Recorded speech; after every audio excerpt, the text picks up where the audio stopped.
Good evening, good evening, good evening. How you guys doing? Please put a one in chat if you can hear me. Put a two if you cannot. Shout out to everybody who is here with me on this Saturday evening. Shout out to everybody who's like in a car, at work, on their phone, laptop, computer, wherever you at. Big shout out to all of you guys for being here with me. Thank you so much. It's Saturday. It's the weekend. How you guys feeling? What's going on with you guys? It's great weather outside. Hopefully, you guys have gotten the opportunity to get outside, do something fun, get some sun, explore outside, walk on the park, hit the beach. The beach is open in New York City this weekend, so it's a really good thing. Also, it's Memorial Weekend. Thank you, Jose. Shout out to Uncommon Sense with Jose and the Grown. Thank you for letting me know you can hear me. Big shout out to you, everybody in the panel. Everybody in the chat, everybody who's watching live on the replay. Please make sure you make a big like and subscribe to Uncommon Sense with Jose and Grown. Really, really cool dude. I know him outside of YouTube in real time. We represent the same union, Local 371 SSU. Thank you for being here with me, Jose. Shout out to you. Much success on your channel. Love the conversation you've been having on your channel lately. Definitely catching the replay on some of your last recent content you posted. Tonight, I'm talking about the NYC Migrants. If you guys didn't catch that in my little quick preview, here's a little quick preview of it again, real quick. We're talking about the NYC Migrants in New York City tonight. That's our main topic for discussion. It's a real hot ticket topic here in New York City. People definitely feel some way about this conversation, about what's going on with the mayor and the governor, citizens, residents. They have a lot to say about this. So I want to get into it with you guys too as well, because it's a real thing we're going through. And even if you're not from New York City or the surrounding areas, you don't have to be from the tri-state or the metropolitan areas to join in this conversation. You can just be following up on the news and just know about it and just, can spit your 2 cents, 3 cents, 4 cents, whatever the case may be. I'm definitely going to drop the link to the panel at some point in the stream, but not right away. But again, shout out to everybody who's joining me right now. I want to make a real big shout out to all of my new subscribers. You guys have seen my small channel grow, and it's still growing slowly but surely. And I'm at a decent mark right now. I think I'm at the 300 subs. So, of course, I can never forget my day ones. You guys rock. I definitely love you guys for showing me around the way and introducing me to people. I definitely respect that. But I definitely have to, send a huge, huge, huge shout out to all of my new subscribers who have hit that like button, whether it was my hair journey. You may like the hair journey. This is, a part of the hair journey right here. I'll put a little preview out there for you guys right now. This is part of the hair journey. My locks, what I do, how I wash and condition, twist, get my professional look. You guys are here for you. You're liking it. You like the shorts. You like the reels. Y'all even follow me on my actual social media channels such as Instagram, Facebook, TikTok. So I respect it. I respect it. Thank you guys for being here. I'm gonna run a real quick ad, really, really quickly. Give you guys a chance to get some water, get comfortable, get a snack, get in the best position you want to get into for this conversation. But we're not gonna jump right into the conversation. We're gonna have like a little chit chat before all of that. But yeah, give you guys a few minutes to do what you gotta do. I'll be right back. Okay. I work out all the time. I can do lots of different moves. Have never been able to do one full push-up. Push-ups are the best way to start your day. I will try one standard push-up. It's not the best push-up, but I can get down and get back up. It's your girl. That was me. Did y'all see me at the end of that video? That's your girl, Kashelle, aka K Fit. One of the most grandest, finest opportunities I've had, to take my career as an entrepreneur to the next level. Being with Self Magazine, I'm super duper proud of that moment. I always talk about that a lot. But yeah, guys, it's Memorial Day weekend. What are you guys doing? Are you going out? You're going to the beach? You're going to Six Flags? You're going to have a picnic? You're going to visit family? You're traveling? What are you guys doing? I normally, honestly, I am a couch potato. I normally don't really do much on like special holidays like 4th of July, Labor Day, Memorial Day, Easter. I don't really go out, but just because I don't go out don't mean that y'all don't go out. Y'all don't do your own thing. So if you're going out, drop in the chat where you're going, what you're doing, what I'm saying, what your plans look like. For me, I think I'm gonna keep it in the house, maybe go out locally, nothing major. But yeah, just interested to know what you guys are doing. Shout out to the chat. Hey Ramon, how are you? Good to see you. Shout out to Golden Goddess, the queen of this shit out here. Hey, Boo, thanks for being here. Of course, shout outs on Common Sense with Jose No Rome. Thank you guys for pulling up to my channel tonight. I want to just have a conversation regarding the NYC migrants. And as I said, you don't got to be a New Yorker or live in a tri-state to have a conversation about this. I'm pretty sure this conversation is hitting like CNN, NBC, and all other kind of news outlets outside of New York because other states probably want to make sure that this problem doesn't become their problem, so to say. So, I'm pretty sure everyone can tap in on this conversation. I'm going to definitely drop the link to this panel in a few, but not just yet. I do want to, state some facts, read some things I saw, in news media and outlet, and I'm going to share my screen and talk about that kind of data and statistics. But before I share my screen and do all that data statistics, I am going to say that watching the local news in my city, whatever cases, I've seen a lot of talk from the governors and everything like that and the mayors, and it sounds like this is just, something that is just possibly just going to be a thing, and I just feel like what is going on? And I know if I feel like this, I'm not the only person that feels like this. Someone else feels like this. So that's why this stream is motivated tonight because I'm pretty sure people have something to say. I'm pretty sure it's not just me. So let's jump into the main topic. This NYC migrants. What do you guys think? Have you heard about it? I'm not really sure. So I'm going to definitely share my screen right now, and I'm going to pretty much read a little article really briefly. I'm not going to be long-winded with it, that I saw regarding, NYC and the migrants, and what's going on, the future, where they see this going. So pretty much here we are right now. NYC mayor obeys court order barricading relocation of migrants to CNY. So really briefly, pretty much, long story short, Onondaga County has filed a lawsuit against New York City Mayor Eric Adams, the NYC Commissioner of Social Services, and Candlewood Suites over the potential busing of migrants from New York City to the Candlewood Suites in the town of Salina. The lawsuit comes after Onondaga County Executive Ryan McMahon emergency orders to ban New York City from using local shelters or hotels in Syracuse for migrants en masse. New York City suspends plans to send migrants to Onondaga County. According to this word, I don't even know how to say it. Please forgive me. Onondaga County Executive Commissioner Director Justin Salies. The county also filed a temporary restraining order to prevent the immediate transport of migrants into Onondaga County. The petition alleges that NYC acted and is acting in excess of legal authority and in violation of lawful procedures by seeking to exercise its own local emergency power outside of its jurisdictional bond and is contravention, therefore, of proceeding with plans to transport migrants, asylum seekers to Onondaga County in knowing violation of emergency order number 1, said Sales. So I'm going to stop it right there and jump back to the conversation. So with that said, a lot of people just feel like if New York City wants to take this on and be the king of this shit, let that be New York City's problem. But if New York City is going to take over and be the king of this, don't try to get overwhelmed with it and try to start dispersing and distributing people, aka migrants, to other sub counties or metropolitan or tri-state areas. So I am a New Yorker. I've been here my entire life. Common Sense with Jose Negron is a New Yorker. Some of the viewers right now watching may be New Yorkers or may have family in New York, or you guys been to New York, or even if you're not from New York, just put yourself in a predicament. Say, you're in a place, you're in your own hometown, and this is happening in your own hometown. How do you feel about this conversation? Do you feel like this is something that should just happen on a mayor, governor level where citizens and, people who pay taxes in your area don't have a say so? Do you feel like, people should get asylum from whatever country they're coming from and it should just be that wherever they land, wherever they migrate to? What do you guys think about this? I feel like it's a touchy situation. It can be a sensitive conversation, and full disclaimer in effect, I'll definitely make sure I'll put the disclaimer in the video afterwards. But I personally feel, in my personal opinion, if I was a person who was, trying to get freedom or trying to migrate from my country for whatever reason, I would hope I would be able to land in a country where I would be treated fair, I would be treated honest, I would be able to have food and shelter and home for my kids and get a job. I would want that. I wouldn't want no backlash or no backdoor ish happening to me or my family members, you know what I'm saying? But I don't know if that's realistic or not to say.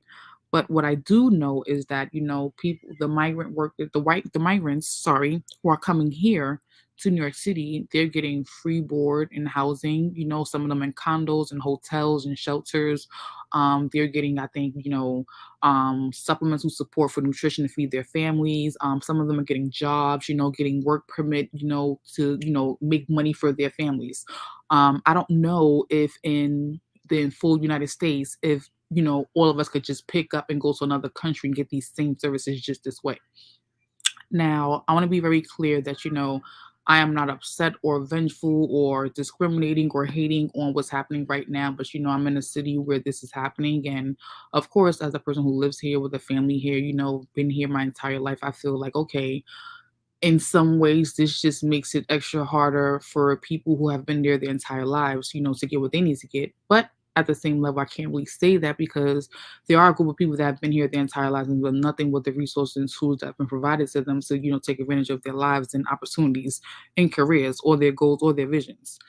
So I definitely feel like, if people have migrated here for a better opportunity, to be safe or, start a new life or career, whatever case is, they should be accepted to be here, to get on their feet to do whatever they got to do. Now, my only issue with with this thing that's happening is, is if and will it become a situation where they're they will get more than people that who pay tax dollars here, who pay rent here, who have lived here for years and years and years. Like, will it get to that level?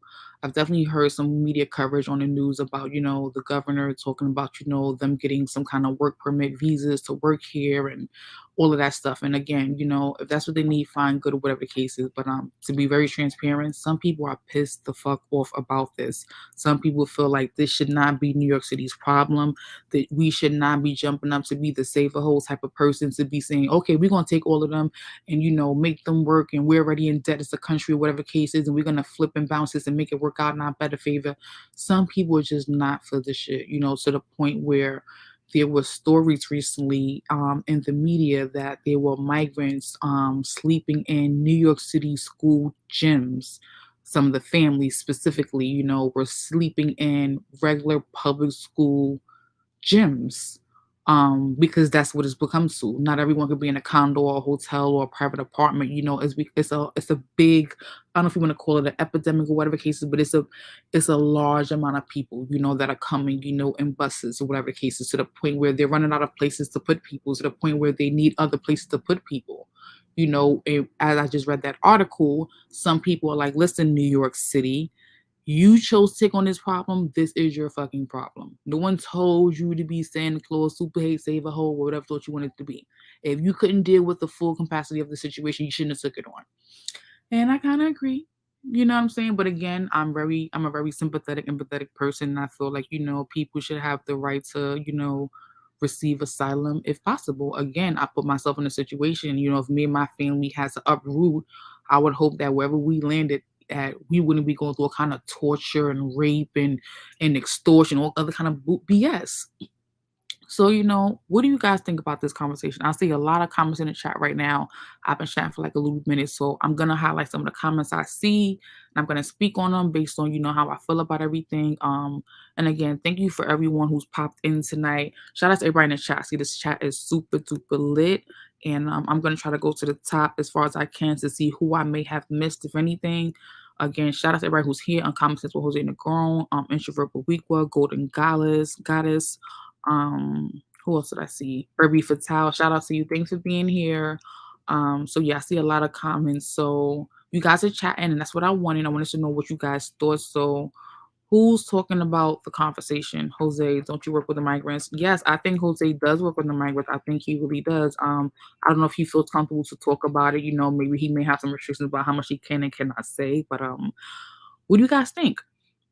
Hey, Irby, how you doing?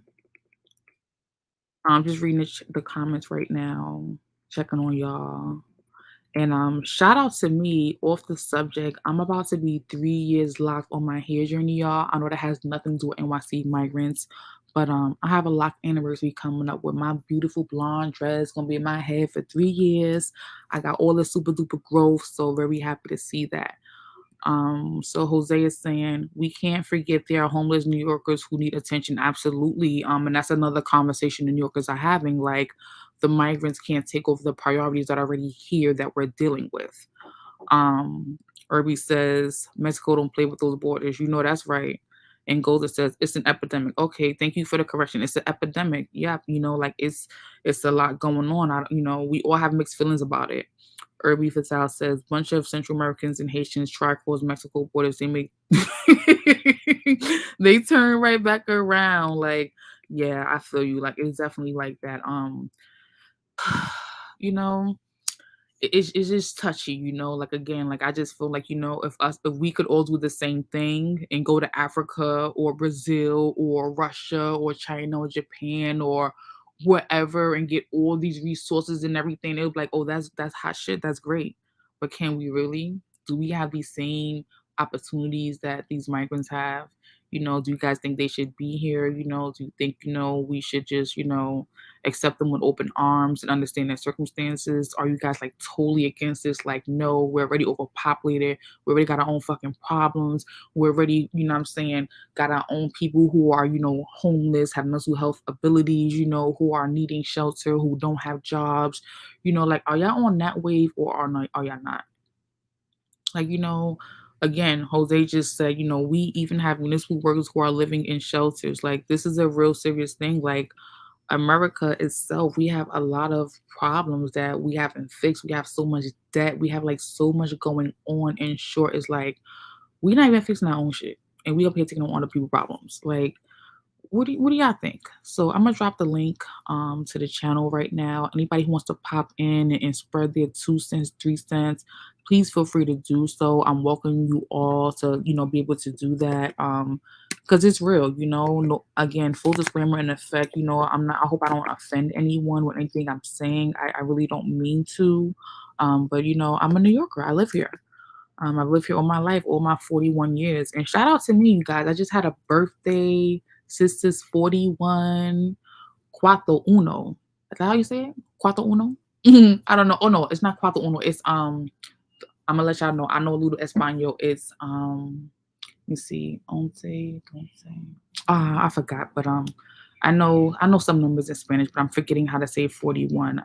Is it I know something when it comes to like 10s and 20s and 30s, it becomes like onces and treses. I can't remember, but I know four is cuatro, one is uno. Y'all get it. But I have my first guest popping in on the panel. You guys all know him very well. He's been here, the first person to enter the entire stream from immediately as I started. Please welcome you guys, Uncommon Sense with Jose Negron. Thank you for being here. How are you? Good evening, Keisha. Thank you very much for allowing me on your platform. And a huge shout out to you for all your success. And let us not forget all the families of all the people that lost family members serving the military. So we need to give them a huge shout out. Yes, for Memorial Day, shouting out all those vets and family members, of those vets. Yes, like paying homage to all you guys for, sacrificing yourselves and, doing what you needed to do and, being a better person to do the things that many other people couldn't dare to do, step in those shoes and take on that path. Shout out to you guys for sure. So, Jose, how do you feel about this conversation? I know it's a touchy conversation. What do you think about the whole epidemic of the NYC migrant thing? I know you kind of work with this a little bit. I know you may not be able to say so much, but whatever you can say, please, let me know how you feel about it. Okay. Currently, I'm not dealing with the project, but I did, dealt with this population for 3 months. First of all, the reason why we're getting swamped with these people is that New York City, first of all, we are a sanctuary city, and under our current rules and regulation, we have to guarantee shelter to everybody, no matter what and no matter what is their circumstances. Now, I don't have a problem,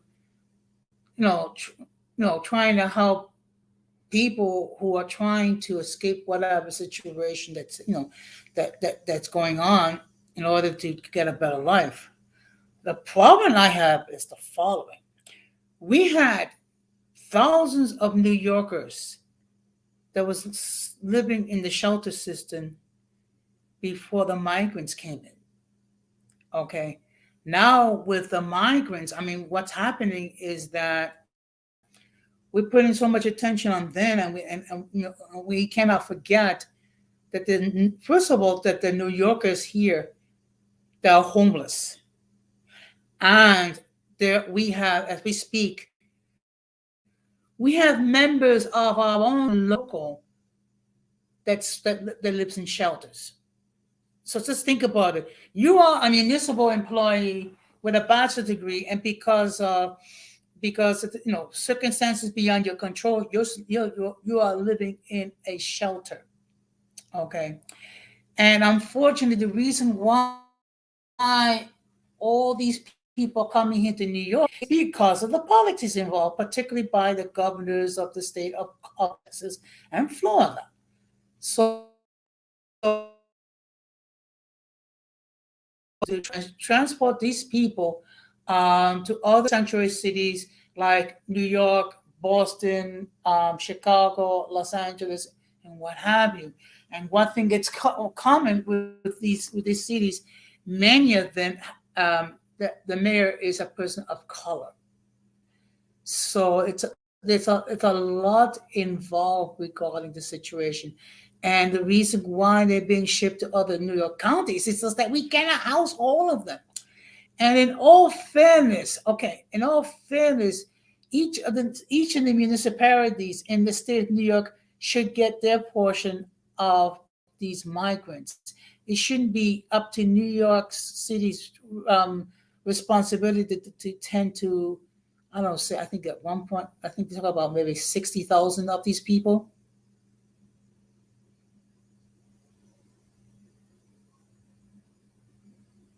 Yeah, that's about right too. That's definitely about right. I was muted. I was trying to look for another article.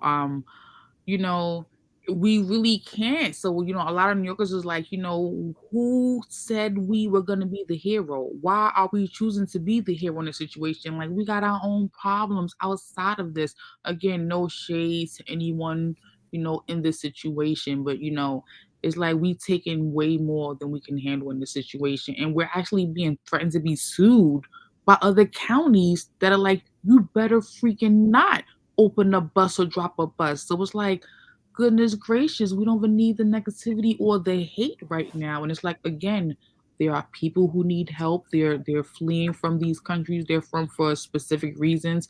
We don't know all the answers. We don't really need to know. But if they're migrating, it's serious enough, pretty much. And like, lawsuits are coming. Like, this is Yeah. a real big deal. Well, look, let's keep it 1,000. The reason why you're having these lawsuits is because you have some of these cities, they don't want to bother to house these people. They want to leave the responsibility all in New York hands. And the fact of the matter is, we're running out of room in the inn. I mean, we're talking about putting people like in schools and other places and things of that nature. Why? We don't have the room. Okay, we just do not have the room. And these other cities, they don't want to hear that. And unfortunately, what makes it worse is some of these people have already a sense of entitlement. I mean, I'll give you a perfect example. One day, actually one night, like I think in the middle of winter, there was a young mother who went outside of the facility with a child was, I think, 2 or 3 years old, without a cold, and it was like 20 degrees outside.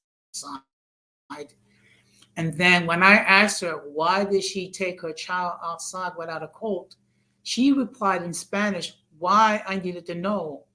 And I had to explain to her, well, as a person employed at this facility, I have a right to ask legitimate questions. And there have been cases where a couple of cases where children were left unsupervised. And in fact, in one facility that I used to work at, we had to call ACS on these people because there was children left unsupervised when we did bet checks. Um, Now, as far as Gigi's comment, I kind of agree. Um, but the fact of the matter is, in order for us to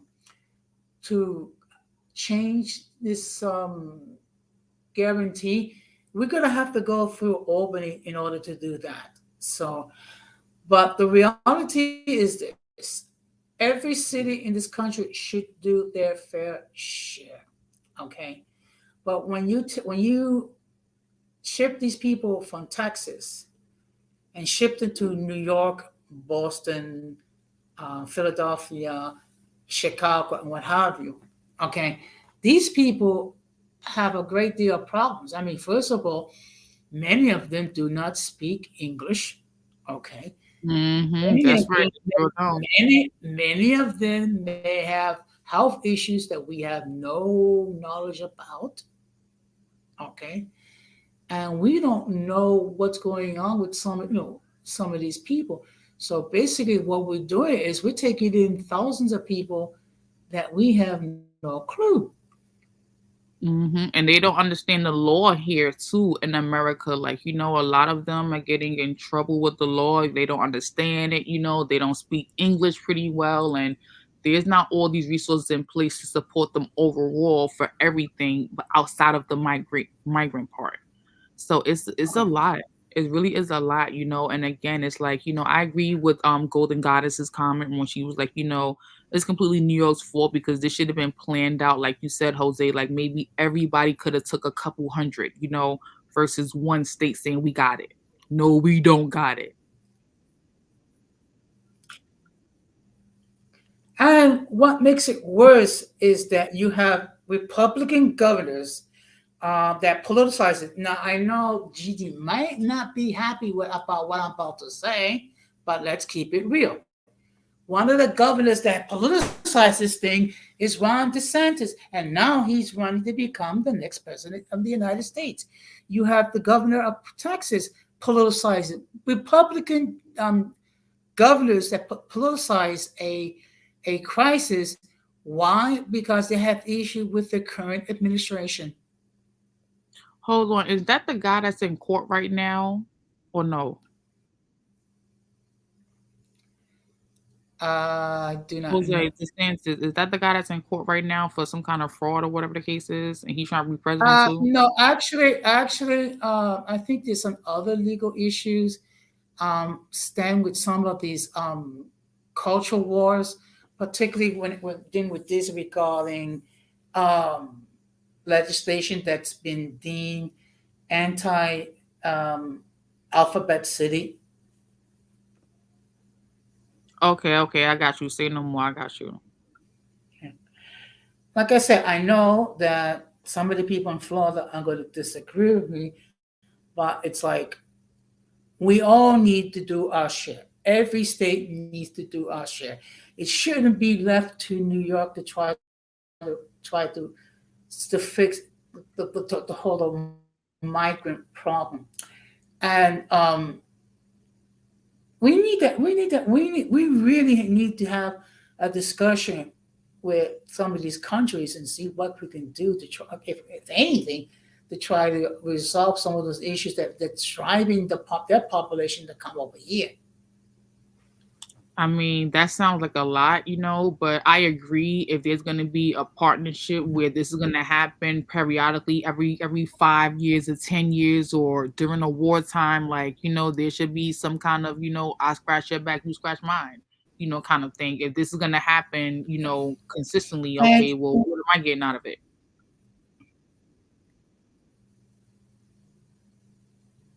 But I want to ask a question to everybody who's in the chat right now, everybody who's watching live, who will catch this in a replay. Like, do you think it's fair that all of the states in America just say, okay, we're going to take a couple 100,000 or 1,000? Like, what do you guys think? Should it be up for debate or discussion? So it's not just a New York City problem, but it becomes America's problem. Do you think every state should just agree to take a certain percentage? Or do you think that this should not be our problem at all and we should just stand down? What do you guys think? Again, not trying to, stir the pot too much, but again, there's a lot of coverage about this, and it's a situation, so like, again, New Yorkers are really pissed off. I feel like I'm not super pissed off. I understand some people really just need to just restart, relocate somewhere else. Their city, their state, their country is just not the shit. For whatever reason, we're gonna call it drugs, crime, corruption, whatever you want to call it. It's just not where they want to be. They want to just go somewhere else. So what do you guys really think? Definitely please put your comment in the chat right now. If you want to pop in and just state your perspective, you can definitely do that. The link is there. I'll definitely throw the link out again. Let me know what you guys think, because I'm torn between this. I feel sad, and at the same time I feel like this is not even a fucking problem. Like, why are we always trying to be that fucking saver host? Why? Why? But thank you, Jose, for your commentary. I really appreciate it. I know you've seen this up close, face to face personally, so you have, some experience that some of us don't have regarding the situation outside of what we see on TV. Mm-hmm. And to address some of the comments, we can go back and forth regarding states that chose to be sanctuary cities and what have you. Okay. This is not a time to argue about it. This is a humanitarian crisis. And in a humanitarian crisis, every state needs to do their fair share. Okay. And this is a personal issue, first of for two reasons. Number one, I am a municipal employee who has dealt with these people. Number two, I am Latino. So I have a unique perspective regarding this. Golden said not even need help. All I can say is that if the people of Florida had to deal with the same situation that we've been dealing, or the people of Texas have to deal with the same situation, I don't think they'll be so swift to say that not New York and the other liberal states deal with this issue. This is a humanitarian crisis, and unfortunately, you have people both on the left and on the right that has politicized a sad crisis. Yeah, it's just really a sad crisis because, I'm emotional as a woman, and I'm like empathetic, like, oh, like looking at the footage of all the moms and the babies, and it's just so sad. But it's like, yo, we really got our own fucking problems, yo. Like, I got a whole master's degree, a bachelor's degree, an associate's degree, and I don't even have a job that I should have for the credentials I have. So, again, apologies anyone. I don't mean to offend anyone, but a part of me feels like, yo, now I'm working quadruple harder, triple harder, double harder now because the population is continuing to increase, and somebody like me, is just really gonna have to fight so much harder for more opportunity because it's just like there's too many of us here. But again, and I have to state this again, Keisha, we have members of our local who are living in shelters. Okay, let that sink in with particularly the people of the state of Florida and Texas. Okay, let that sink in. And again, we have had our own people to deal with before the migrants came in. Okay. And again, this is a humanitarian crisis. It is not a time to start talking about, well, this is New York's problem. This is California's problem. It is our problem as a nation because President Biden, for good or for ill, decided to allow these people to enter into the United States. I have a new guest. Ow, real hot girl shit.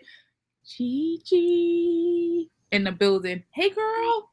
Hey, guys. Hey, Kashelle. Hey, Jose. Hey, Gigi. How you doing tonight? I'm doing fine. I just wanted to come up a little bit. There was a little bit of shade being thrown at the Floridians and the people into fixing other people's mistakes. It really isn't the best way to go about things. The only issue that I think about it is that, let's say everybody did say, okay, we're going to take this amount, we're going to take this amount, we're going to take this amount, right? How is that going to fix the problem if these states are still sanctuary states that everybody around the world already knows, hey, we can come here and these people are going to continue coming by the millions. There has to be a cap on it. It's just ridiculous. But so you know what? So what do you guys think about what Gigi's saying? You feel like even if every state took a certain amount, it still wouldn't matter? It's going to just get out of control? Well, yeah, because they still have the same policies in place that no matter what, these are sanctuary cities, so everybody can come. Just like Biden was president, they started coming in droves and droves and droves because they knew that Trump didn't really play that, right? So these people are not dumb. They know when they can really come and when they can't. You know what I mean? So if you're saying, hey, it's a free-for-all, of course they're going to come. And why wouldn't they? I mean, I feel bad for them. They have terrible situations in their home country, but it really doesn't matter if you're Latino or not. At the end of the day, I can't say, oh, every biracial person all over the world should just come here and get free shelter. That makes no sense. Yeah, I'm a little salty about that because I live in the hood and I gotta pay that rent. Actually, Gigi, on this point, we this agreement. I mean, and when everything is said and done, a lot of responsibility falls on the current administration because they did not think this through. Okay, they did not think this through, and I'm not trying to, cast any shade on Texas and Florida, but it's just that unfortunately, you have politicians on both sides of the fence that's politicize this thing. Okay, so believe me, I am not so simply singling out the Republicans. The Democrats are just as guilty as well. And we do need to put in a limit because the fact of the matter is we can only take in so many people. Yeah, because it's not like I'm saying, hey, just stop and don't let nobody come through. But there does have to be, I mean, it can't be a free-for-all. I mean, it's insane. And you guys are now seeing the after effects of that free-for-all. But it was common sense. Everybody should have seen it coming. Now, what do y'all think I'm sorry to cut you off, but what do y'all think about what Trump was saying about the border? Like, do you feel like he was making some sense when he was talking about that border thing now that we're in this predicament?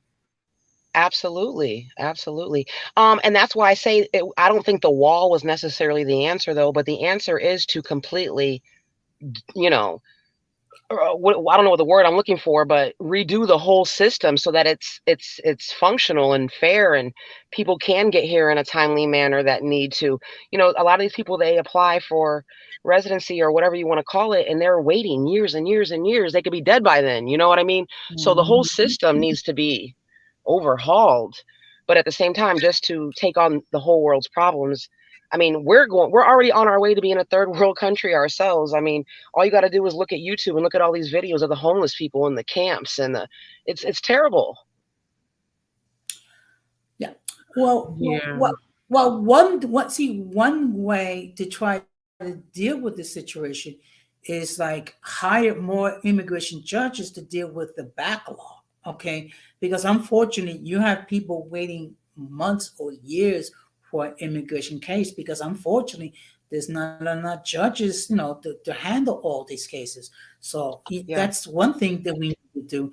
Number two, we need to come up with a more equitable system of immigration. Instead of basing it by a certain number, you base it by a certain percentage of each country. Okay, and then once that limit is reached, I'm sorry, you're going to have to wait until the following year or the following 2 years or what have you, because we cannot solve everybody's problem. Yeah, I feel like we need some kind of compensation financially. We need oil, something like money. We need something. We got so much debt. All you hear on the news is all the debt America got from all the bad deals and, shady things. We need a compensation for this. We really do. Like, again, no shade to the people that's going through the situation. I'm a mom. I got 2 kids, Again, like if I was displaced with my kids, husband or no husband, like I would be in shambles if I had to just pick up and run with my babies and be like, all right, I just need to, get I would not want to be in a stressful environment. Don't get me wrong, So again, everybody not in the wrong situation, but it's like clearly, like Golden said, we can't handle this big ass problem. This is a fucking big problem, to the point where we're trying to just say we're going to just put people in certain places without even talking to the mayors or governors of these states. Like, that's way out of line on some pimp shit. Like, how is this going to work? And like, who's going to really go out of their way to come here legally and do that whole process and spend all that money when they literally see everybody else just walking right across? And then there's also racism involved too, because you seen how quick they turned the Haitians? They sent their ass right back quick. You know what I'm saying? So there's also that issue that there's certain people that are, getting in easier, Yeah.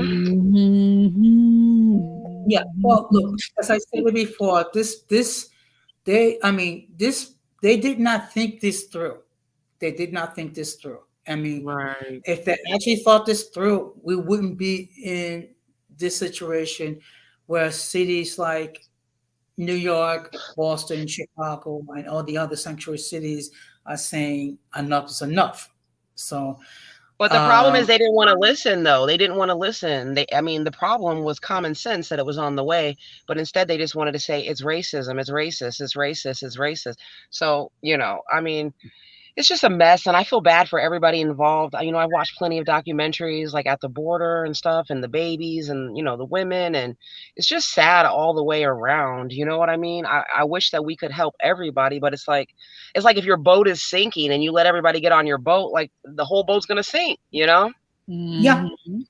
Well, what do you guys think could be the solution to this? Like, can you think of like how this could possibly work? Let's say we don't ask every state in America to participate. Is there a way that this could work without it being counterproductive in your opinions? First of all, we need to have a policy that makes sense to deal with these people. Number one. Number two, we cannot take in everybody. Okay. And there's a lot of cities that's already, near their limit as is. So unfortunately, what we might have to do is we might have to turn some of these people away, because it's like, so some cities, cities are going to go bankrupt. First of all, New York City's literally spending billions of dollars, as far as, paying, using the hotels, feeding them, clothing them, providing them with all sorts of social services. Okay, so it's a very expensive thing, and we're gonna have to accept the fact that we're gonna have to turn some people away. It's sad, but it's like we cannot do what we cannot do. But it's like we already have a housing crisis, so that's really where the issue lies. Is that every day more and more Americans are becoming homeless themselves. So we're essentially saying we don't give a shit about you. Go get in a tent on the side of the highway, but we're going to help everybody else and put them up in a hotel. And it's madness. No. Gigi, as we speak, we have municipal employees living in shelters. That's what I'm saying. That is sad. But see, and let me look. Think about it, Gigi. You have a bachelor's degree, and you are in social services, okay, whether it be HRA or children's services or what have you, and you're dealing with these with other New Yorkers, or you're dealing with some of these migrants, and then at the end of the day, instead of going to your own home, you're going to a shelter. Do you know how demoralizing that is? That's crazy. It's crazy. Yeah. Yeah, that really is. I want to shout out Irby's comment regarding businesses and politicians benefit from the migrant crisis. I definitely agree with that. Yes. politic thing for sure. Oh yes, the hotels are making a killing with these people. Yeah. Mm-hmm. Yeah. It's a sad situation. I definitely think that we need stricter border laws especially until shit can get under control. And honestly, at the rate that everything is going in the world, things are getting worse all over the world for everyone. So it's just going to be more and more and more people that are coming here looking for the American dream because it's getting worse everywhere else as well. You know what I mean? Yeah, and the hypocrisy is this: we're going into debt, but we're sending billions of dollars to the Ukraine and other countries. Yeah. What about taking got some money of that to money? got money for wars, but not money to feed the poor. Or Like education. Tupac said. Yeah. Mm-hmm. Or education. Yeah. I mean, look, do you know how many people, young people, have gone into student loan debt, just to pursue an education? And we're not talking about maybe $5,000 or $10,000. We're talking about 100,000, 200,000, 300,000. That's basically the equivalent of buying a house. Good evening, Hazel. Hey, Hazel. I'm sorry, I'm munching, but I even have college debt. I have like 100K in debt right now in college degrees, and I don't even make what I should be making right now. It's a whole struggle. A master's, a bachelor's, and an associate's, and I'm not even practicing anything I went to school for right now. Mm-hmm. It's horrible. Yeah, I mean, look, you're literally an example of you're literally an example, Kashel. You know what I mean? Yeah. Of doing all the right things, making the right decisions, and still, having to struggle to make it. And then it's just kind of sad, which, like I say, I do have a heart for people, but it's just kind of sad to see other people just kind of get a free ride when, It really is. And we know as women, we have compassion. Like, as mothers, we have compassion. Like, okay, we understand. But at some point when it's like, when the food is being snatched from your table, when the money is being snatched from your job, it's like, all right, now we're going to have to regroup and rethink this right now. We're going to have to come back to the drawing board and figure this shit out because the math ain't mathin'. You know what I'm saying? So it's like, what do we do? Is there a realistic way we can handle this as a country? Like, or should we just mind our fucking business and like, I don't know, I'll send them back. Stop. This is our business. Like, what do we do now? Like, the ship has sailed, they're here, they've been at this place, God knows what's happening with them in the judicial system. And, God knows, for those that don't speak a lot of good English, like what they're even going through. Mm-hmm. But regardless of whatever, and not to mention the kids that get separated from their parents at the border and get sold into sex slavery. There's a whole bunch of issues going on with that needs to, the whole system needs to be redone. It's a mess. And honestly, I'm more concerned for the kids. And some people might not like that I say this, but like also too, when I see like these hundreds and hundreds of people walking or whatever to get here, and then the majority of them are men, and it's just kind of like, well, at what point do people actually have enough pressure on them to actually fix their own countries and overthrow corruption and these type of things, so that people won't feel the need to have to leave so that they can feel safe and secure and be able to provide for their families in their own country? You know what I mean? Absolutely. Like, if you don't fix the problem and everybody just runs away, I mean, what the fuck? Like, again, like, what do we, like, it sounds like we don't really know, and if we don't know, maybe they don't fucking know, so this is why we're in this, stir pot of stew-ish or whatever the case is. And it's just like, okay, so how is this productive? Like, is this just a statement for show, for politics, for election time, where I get the votes and say, oh, well, New York City did this, so therefore, like, is that what this is for? Like, what's going on? It's kind of like when you get rich and you move out the hood and you never go back to like help your people or anything. It's like some people come over here and they, not all obviously, but like, do they really go back? Do they help people in their home country? Do they open businesses over there to provide jobs? Like, everybody just wants to get out and do well for themselves and not help their neighbors, Shout out to the Um, chat. Shout out to Hazel Green and Irby and Introvert. Thank you guys for like sticking through the whole time. Appreciate y'all. Okay, Jose, I'm sorry. yeah, some of the baby boomers are going to get a little bit upset with me with what I'm going to say, but I'm going to say it anyway. I mean, part of the problem we have is that we have all these policies um, made by politicians who are like 60 and older. So, like, you have politicians that that are so out of touch with their own constituency. And that's why I said, and I say it, and I'm going to repeat it again. No one under the, when a person becomes 60 years old, no one should be running for politics. Let the young people have an opportunity to, to do their part, because they may have some fresh ideas. Because we need to we need to prepare the next generation, because we cannot continue to do this. There's going to become a time that people in my generation, and it's already started, we're going to be retiring, and we have to pass the baton to the younger generations, and we have to let them have an opportunity to try to undo some of the mess that we did. I mean, I don't know what you guys think, but what do you guys think about? We'll just use South America for an example, since they're the closest to us, and that's where a lot of migrants come from. It seems like the terror of their lives is the cartel. So it's like, what is the solution there for the people to overthrow the cartel and the corruption and the terrorizing and the killing and the raping and the like, you have to fix the problem.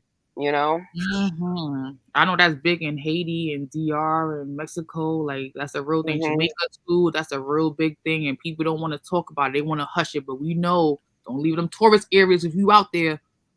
I think they say Honduras has like the high, if I'm not mistaken, I don't know if it's changed, but it was like had the highest femicide rate or whatever. And so, like, yeah, like, yeah, these people are terrorizing these people. You know what I mean? Yeah, and they know when you from America too. Like, they could smell you right off the plane. Like, no disrespect, but they know Americans when they see them. Like, oh yeah, you ain't from here. You definitely American. I know you got it. Like, I'm sorry, But if y'all. you got the cartel, if you got the cartel running the government, running the police, running the this, running the that, it's like there is no solution there until all of that is figured out. Black girl, deep black girl sigh. Well, Sorry, you guys might not want to comment on that. You're like, hold on, let's not talk about them. It might get a little dangerous, but like, let's be honest, that's what the real problem is. That's what they're running from. But yeah, you don't want to talk about that, but you can put it on TV as a gangster show though, for high ratings on Stars or Showtime though. Just saying. So true. So true. Yeah. But you know what? There's certain truths that that are very uncomfortable. But realistically, we're gonna have to deal with some of these unhidden. If we're really gonna be serious regarding trying or attempting to try to fix the situation over there in Latin America, we're gonna have to face some unpleasant truths regarding what this government has done with these countries. Our own corruptions, our own issues. Yeah. Yeah. If you guys could migrate somewhere, if you had to, where would you want to migrate? Like, is it real? I mean, I feel like this is a conversation. We're talking about people that have left there where they were born and raised and said, I'm going to America. So if it was you guys, and you had to migrate somewhere with your family, like, where would you go? That's also for the chat too. People in the chat, y'all could comment too. If you had to uproot your family, your wife, your kids, your girlfriend, whatever the case is, it was a dire situation. Where would you go? Like, you got people in another country, Brazil, Africa, Haiti. Like, you got family outside of the U.S. Like, where would you go? Well, you see, the funny thing, when I was younger, one of the things I aspired to do was to move to Puerto Rico to retire. Unfortunately, that's not an option due to the type of government that's over there. It's a very corrupt government. In fact, Ramon can share some more light on regarding the situation in Puerto Rico. Plus, it's the state of medical service over there for people of my age, because let's keep it real. I'm 60 years old. I'm a couple of years away um, from retirement. So if I was to migrate, um, one country might be Colombia, or possibly the UK. Yeah. I would Okay. say too, probably like a Western country, just because it is closer to what we have going on here. But just on some whatever random type ish, I have seen a lot of vlogs and stuff from like Lagos and Nigerian stuff. They seem to have like, it seems to be really, you can live over there very nice for cheap. You know what I mean? Different places like that. Mhm. But at the same time, I'm kind of scared. I would be kind of scared to live in Africa just because I've seen all of these stories of like how the terrorists just ride into town and just pillage, and you know what I mean? So we Mm-hmm. don't have those type of problems here. We don't have to worry about like terrorists running into town, and you know what I mean, and running in our houses and doing terrible, Right. Like I don't even know where I would go, but I would love to visit Africa, like I yeah. would love to like visit Jamaica, like, for like at least a week or more. But if it came to the clutch, like, it became on a situation where like America's decided to do something like, let people purge, like I think, the UK sound like a good place to be. They got hip hop there and kind of like America, they just got accents over there. So like, okay, y'all saying the UK, I'm good with that too. But I definitely always thought about Africa, because again, like who doesn't want to see the motherland, even though it has its richest and poorest areas, but those were like the Yeah. first two things I thought about. And like Ghana, they what do they, I forget what they call that, the migration or something. They've invited all of us basically back or whatever, to come over there because they want to build up their economy and just welcome basically African American people back. But so that would be a very welcoming place for Americans, Mhm. Mhm. Okay, I feel that. I feel I've that. seen vlogs on it, and they're just like, everybody says they're just like such beautiful people and so welcoming, and they're just like happy for you to go there, type of thing. But I respect that they're trying to build instead of running, Mm-hmm. you Yeah, know. for Yeah. sure. Mhm.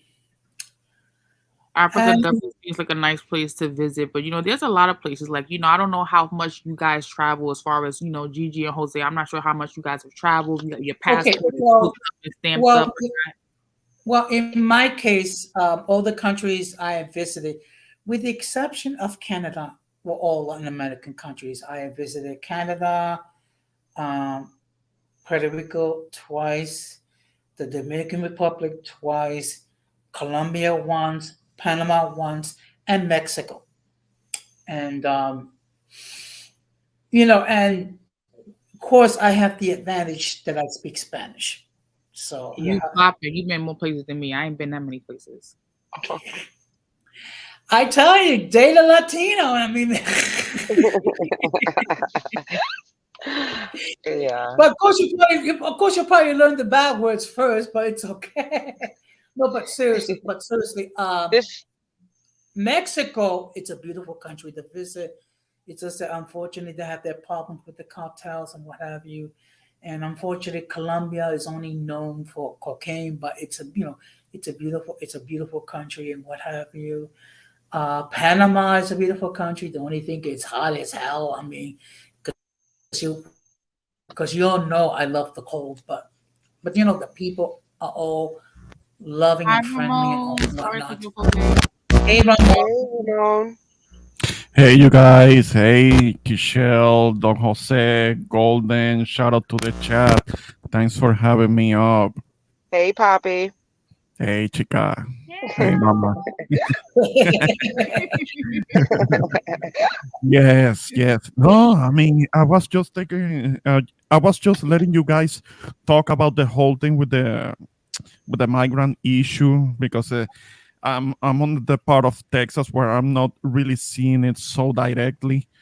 But yeah, the governor here has been really petty with the whole thing about busing migrants up to New York. I mean, that takes resources also. Um, and the whole thing about there are many people that because of the administration, they're talking about that they're kind of like opening the borders to let everybody in. it could get the impression of that, but that's not really happening because if you look into it, since the whole Article 2042, the whole is it Article 42, that kind of thing. Since I understand that it was about to expire, the the movement at the border actually did slow down. So let's see what's happening if that is sustainable on the long term. You were mentioning the whole thing about the wall. Well, the wall may have sounded like a like a good idea, but it was kind of like a campaign thing because nothing was done about that. Uh, the thing is that many of the people that come from Mexico and Central America, over half of them come into the country legally. But the thing is that many of them coming on a visa and they let the visa expire. I mean, when I was in Mississippi, I would meet people that were either Mexican or from Central America that were in the country legally with a visa, and I will be the first one to tell them, look, keep your visa in good standing. Make sure that it doesn't expire. Watch over the expiration date. Keep it standing. Keep it in good standing so you can move back and forth because that basically lets them go back and forth on work visas and all. But there are some of these people that let them expire and then they don't renew it. They stay in the country without renewing their visa. And then if they get caught by ICE, well, that's their fault if they're gonna be getting deported. I mean, they should keep that in good standing because many of them do come into the country legally. So putting up a big old wall, big expensive wall that will have to be maintained, and it will cost so much money over a long period of time. It's not necessarily something that is gonna keep people out. And before somebody starts bringing up the wall with Israel, they need to understand that that's a containment wall. That's to keep the Palestinians in. That's a whole different thing. That's the whole thing with the wall. There was that whole notion that in upstate New York, there was kind of like something that Fox News ran with it about veterans being kicked out of the hotels so they could put migrants in them. That turned out to be a hoax, and that thing was never true. Now, I'm not saying that makes the whole situation with the migrants any better. You guys are the ones that are in New York, so I can't really speak on that. And that's why I was letting you guys talk about that subject, and that's why I kept my mouth shut and I stayed out of the panel because of that. But it is what about if they was coming to Texas? What about then? Well, many of them are just gonna be sent back because that whole notion that just because it's a democratic administration that people are not gonna be deported, that's a lie. That's a lie. Historically, if you look at the numbers historically, I mean, democratic administrations deport a lot of people. Look up research the numbers of people that were deported during the Clinton administration. We're talking about that was like 9 million people during the Clinton administration that were deported. And they were talking about that Obama was like the deported in chief. So that whole notion that Democrats don't deport, that's just not true. I mean, if you look into it. So during the Biden administration, a lot of people are going to get deported. Now, what Golden Goldens might disagree with me on this one when it comes to Florida, but there was the whole situation that the regulation that DeSantis passed when it comes to hiring, when it comes to the hiring practices, and they were hiring people that may not have been documented. Well, that worked. Because what happened is that a lot of the migrants, the workers, ended up leaving Florida, but that had a little bit of a backfiring effect because you can look up all of the videos and you can look up the articles about how that actually ended up affecting in a negative manner the fields of construction, and when it came to harvesting, when it came to picking up picking up from the fields, because a lot of the things that are being when it comes to agriculture, you cannot just have one machine and picking up things from the ground, produce, things like that. It doesn't work like that. That has to be done by hand. And for the most part, well, not for the most part, but many of the people that were being hired to pick up produce from the ground were people that may have been undocumented. Yes, it's unfortunate that it had to be like that. But when that rule was passed, yes, the migrants basically disappeared. They left the state. But now a lot of that produce is rotting in the fields.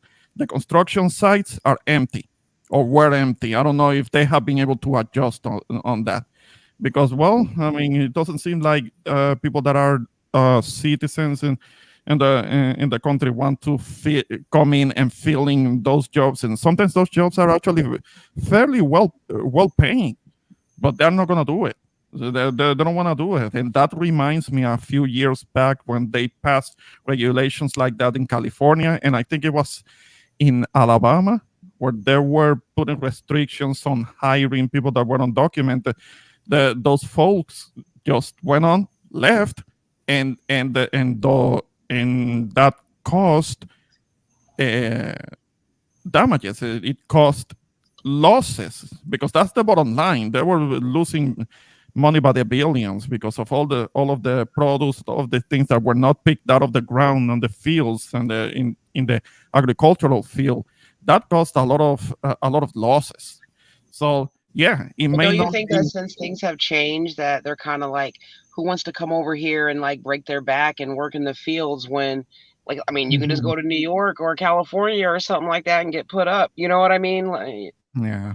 No, I mean, I guess they can do that in New York. Just say that we're not going to be hiring anybody who's undocumented, and see how long they stay around. It may not be long. That's a good point. You never know. Like at this point, we don't know. Mm-hmm. Yeah. Regarding the migrant situation, a lot of the people that are migrating are not Mexicans. They're people from Venezuela, people are from Central and South America. So it's just like, unfortunately, everyone thinks about Mexicans and what have you. So you do have people from Central and South America who have, for whatever reason, felt the need to migrate to this country. Mm-hmm. No. well, that's why I said South America. That's why I wasn't specifically saying Mexicans. I know that a lot of the migrants are people from other parts of of Latin America, and not even just Latinos in general, right? That's what Hazel's saying. There's a lot of Jamaicans. There's a lot of different islanders. There's people from everywhere. Not only that, we have Russians migrated to this country as well, and people from the Yeah, not just Russians. And I live in Florida, and we had I live in Florida, and we had a lot of Cubans. You know what I mean? Oh, definitely. I mean, South Florida, Miami, definitely. It's been like that since the 60s, when they started letting a lot of them in. And in Mexico, I mean, I'm not. I understand what Irby is saying about Haitians when it comes to the Haitians in Mexico. Yeah, but yeah, a lot of the Haitians that get to Mexico, they're just trying to get to the border with the United States. But Ramon, you're in Texas. Yes. What did you think about that when all the Haitians came over and they threw them right back? Well, I heard something about that. I don't have the details about that, but it doesn't surprise me. And they left them under a bridge, and they were over under the bridge, and then they ended up sending them back. Okay. Well, it doesn't surprise me. I mean, there was kind of like a bias because they come from Haiti, even though I understand that there is still the Haitian Refugee Act. I will have to look into that. When they were having the issues with the other dictators, and there were Haitians that were really needing to get out on the refugee conditions. And they say Haiti's a hellhole right now. It is a hellhole because it doesn't have a proper government. I mean, a couple of years, it's already been a while since the president was assassinated, and Yeah. it was there were a bunch of Colombians. I don't know why it was remember a bunch of that. Colombians, and they were led by a couple of Haitian Americans, or either Haitian Americans or naturalized Haitians that were citizens of the United States. They were the ones that carried out that shit. I don't know whatever happened That to was the Colombians that they HBO. caught.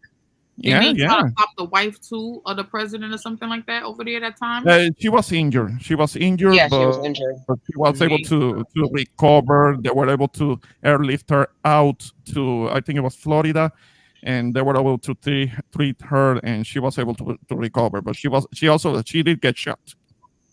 I just don't really believe that any of this is really concern for the people in general. I feel like it's all about, a political play.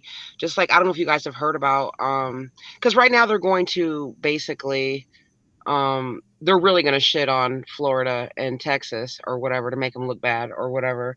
Like right now they're already starting on Ron because, he's going to run or whatever. Did you guys see that he denied some sort of a funding for some sort of Black history education or something? Something banning books.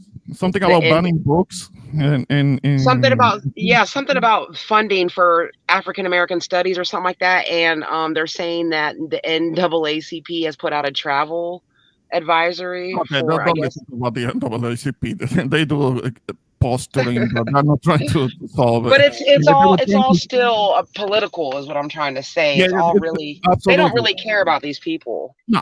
It was all political, kind of like posturing type of thing. Don't listen to what the end. They feel like they got Trump out the way, so they're definitely going to come for DeSantis now. Yeah. No, well, Trump is shitting on him. I mean, he's been roasting DeSantis. I mean, I know that's his competition, right? Those advertisements in which he's making mad fun of DeSantis, roasting him. Zero vote of confidence for him. I don't know if the rest of the Republican Party is going along with that, because I don't know if the Republican Party and Trump are kind of like seeing eye to eye. I don't think so. It's like a split, which is not good. Yeah, it's like a three-way split. There is the Republican Party, Trump, and DeSantis, and Trump is shitting on DeSantis. He's not supporting him at all. He calls him DeSanctimonious. Yeah, the disaster. He's calling her the disaster, as in disaster. I mean, like, wow. Yeah, wow. Roasting him. Yeah. It's gonna get pretty. Yeah, it's gonna get pretty messy in Republican Party. Of course, some people don't want Biden to run for re-election.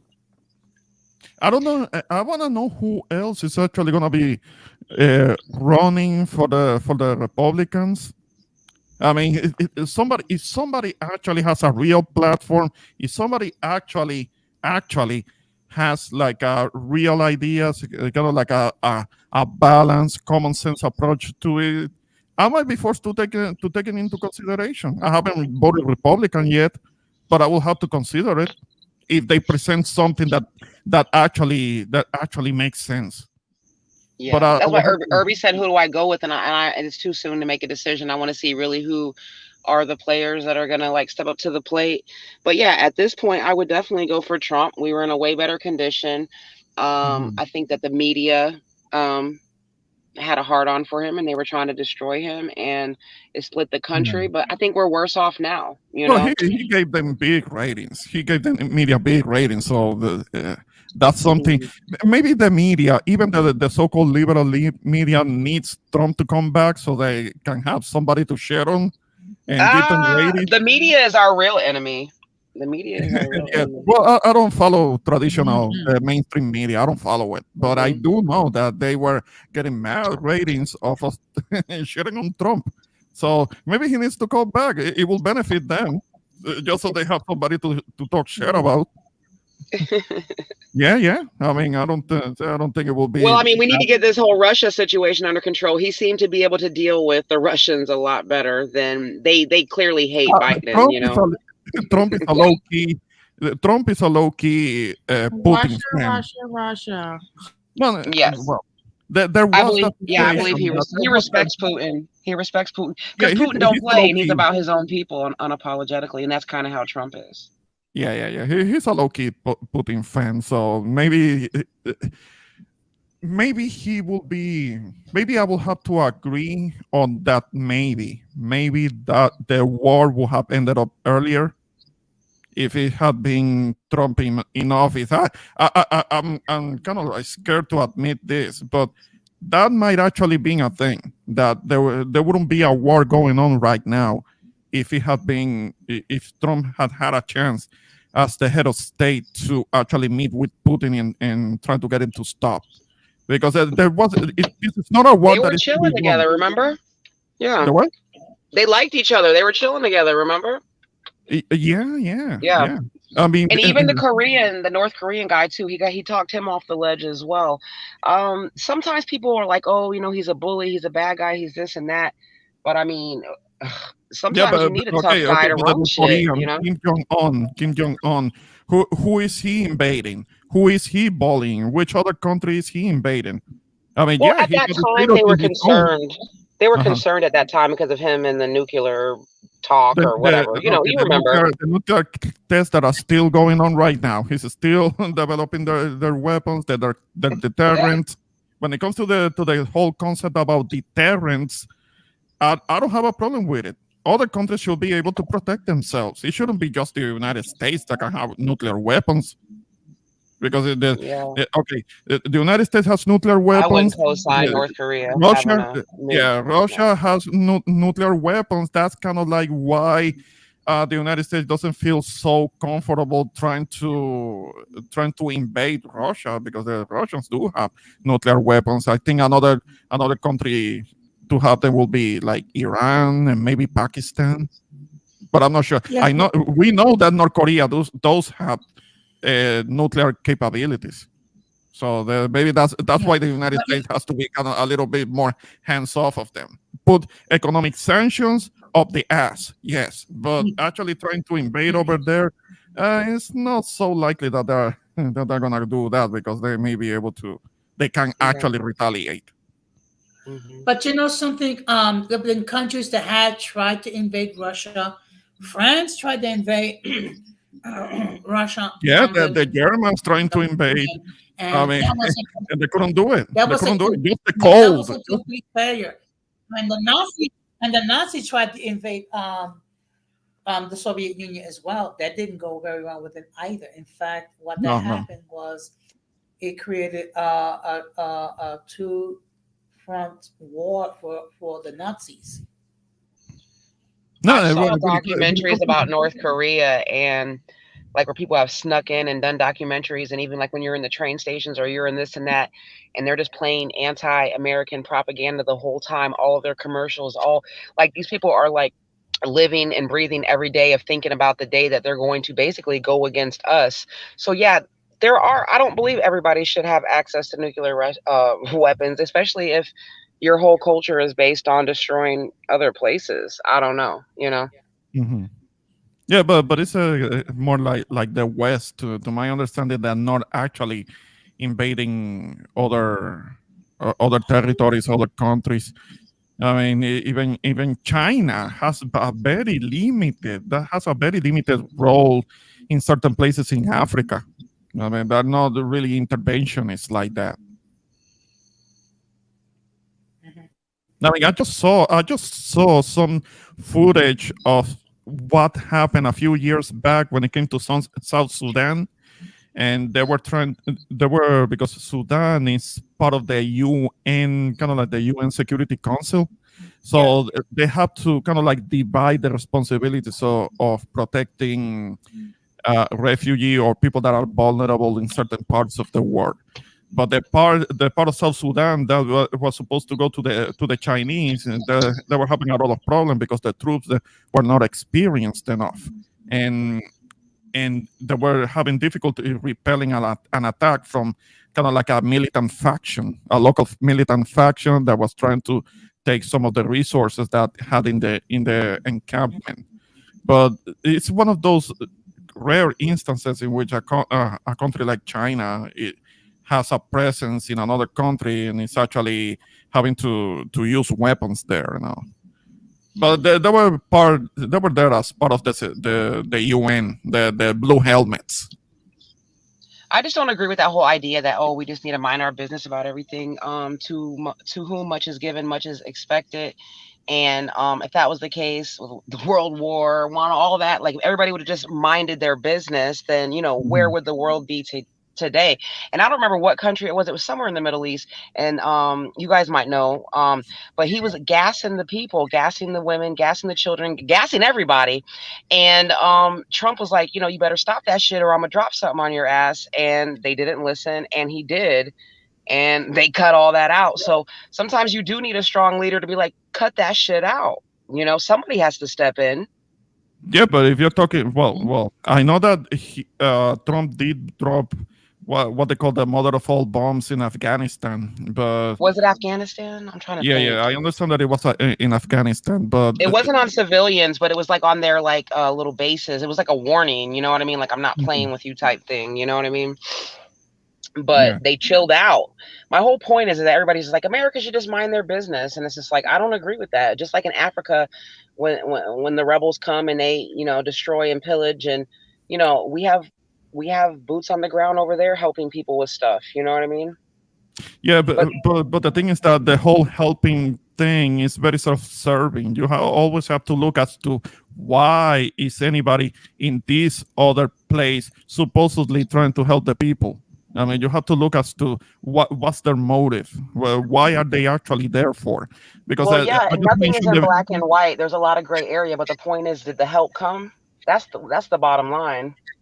But it's like what I was mentioning now, the China example in South Sudan. Well, South Sudan has oil. There. That should explain a lot of it. Why China is there, and China does need to import the oil. So there is a percentage of their oil that they import that comes from South Sudan, because they do have they are invested in it. So you always have to look as to how do they benefit from it. There is it is never out of the kindness of their hearts when somebody has to. The United States shows up in somewhere else in the world. And none of these governments, there's not one nation on earth that is doing anything out of the kindness of their heart. So there is all. You always have to look as to how are they benefiting from it.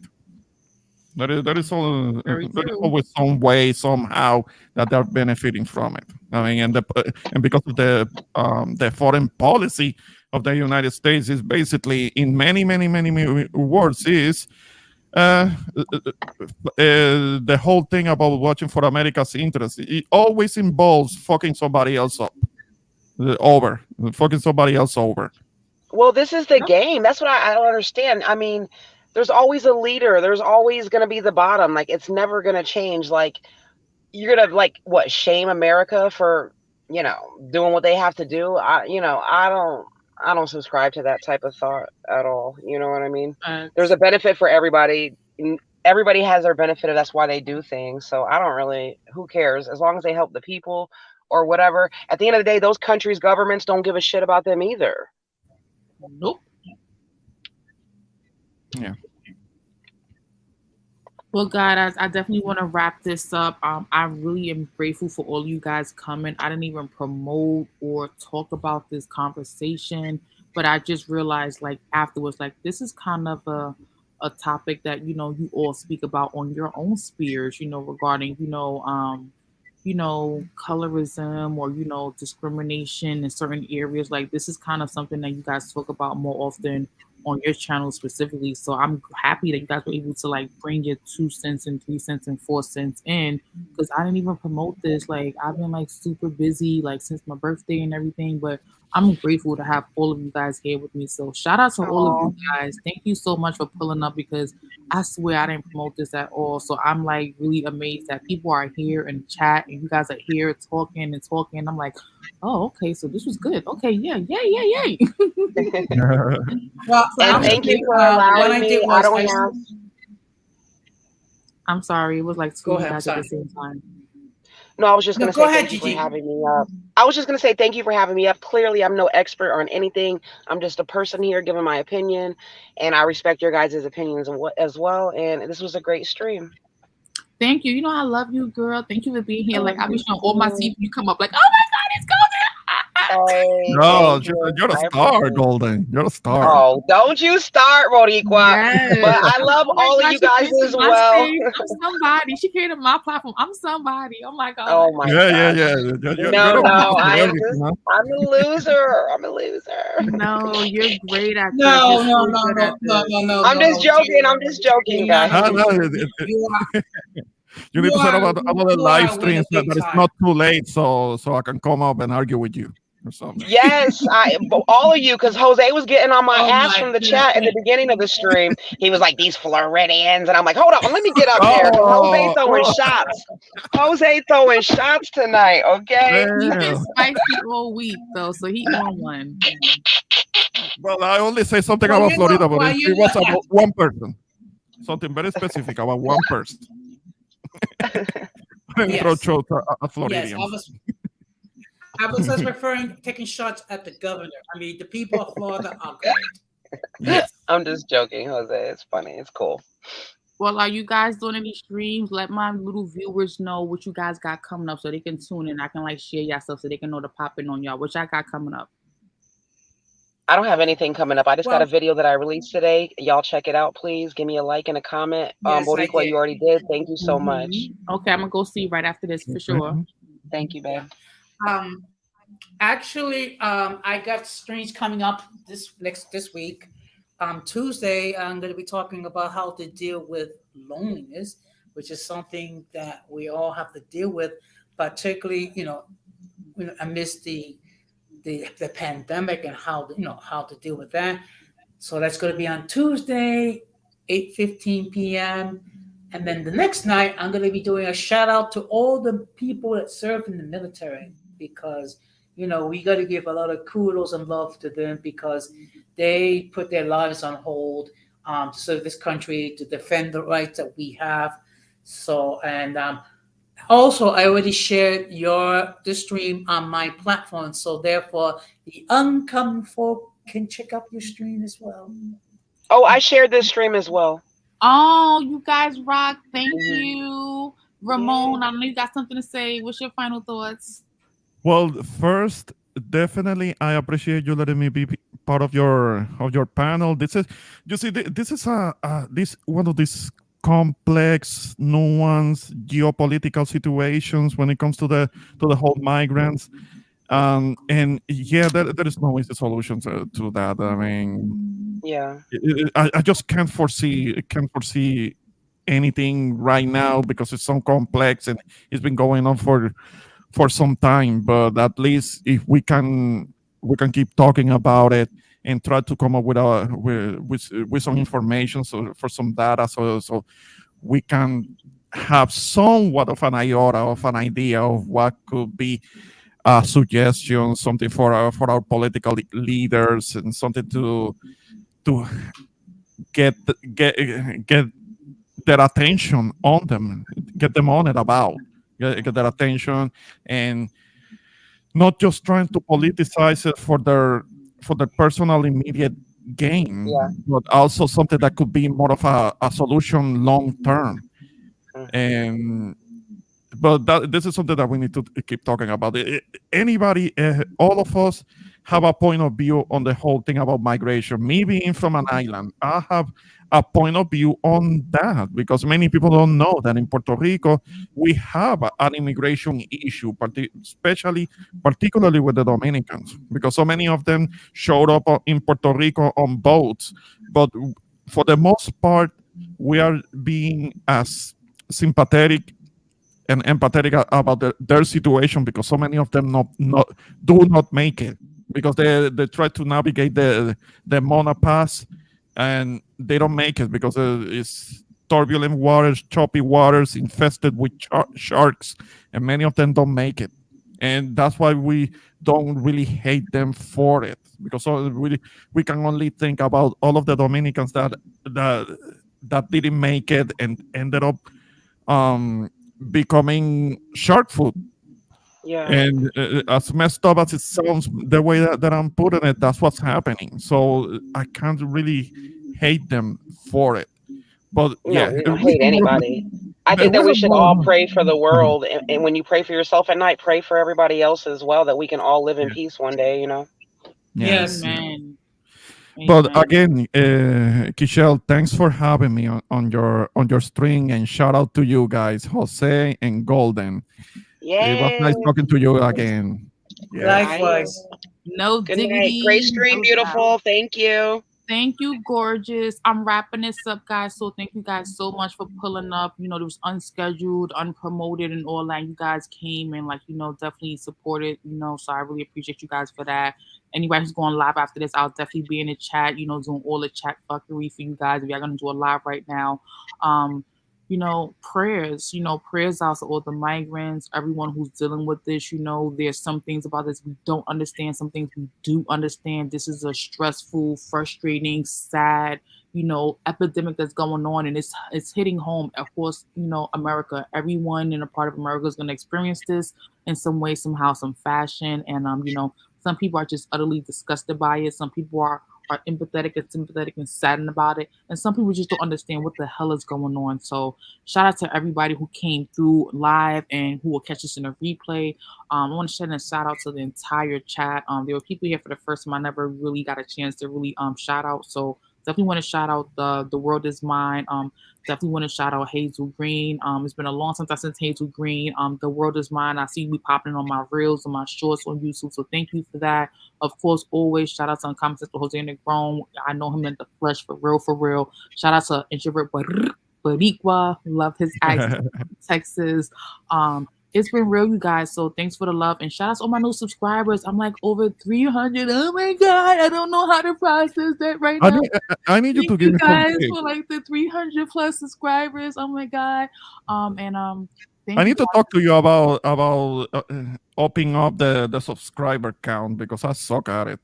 I try to Yeah. do live streams. I try to be on other people's panels, but my subscription count is not going up. So I'm gonna need you to tell me your secrets. Okay, we're We gonna need have to talk schedule about it. some Zoom calls in Texas. We're gonna have to figure it out how it's gonna work for you. Yeah, we can do that. Okay, well, I have your information on Instagram, so I'll definitely send you some DMs. If anything, we can talk about when you need help or what you want to do. And my little channel, I'll support you the best way I can. I'll show you whatever I can. I'm small out here, but I'll show you whatever I can show you if it helps. All right. Yeah. I look forward to keeping contact, and so we can talk about it. So Absolutely. once again, thanks for having me. No doubt. Have a great evening, Jose. Have a great evening. I'll definitely be looking at you guys this weekend. Yes, thank you. Have a good night, everybody. And good news is now 208 days until the first day of winter. No. It's nice and warm. It's nice and warm.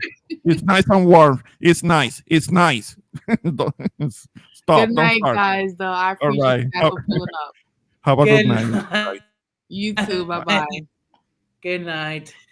So that's it. That's all, guys. I'm logging out. Please make sure you like and subscribe to this video. It's episode 24 of Wine and FaceTime. We talked about the NYC migrants. Shout out to everybody who came through live and the replay, the chat, Irby Fatal, The World is Mine, Golden Goddess, Introvert Boricua, Hazel Green. Shout out to all of you guys. Thank you guys for pulling up. You got to be anywhere in the world, but y'all was here with me tonight, rocking out with me on some chill vibe-ish, talking about the NYC migrants. Also, big shout out to Slime Gang TV. Thank you for coming through, pulling up in the chat, and appreciate everyone. Have a great Memorial weekend. Shout out to me making the big 4-1 this week. Last weekend I turned 41. Had a great time.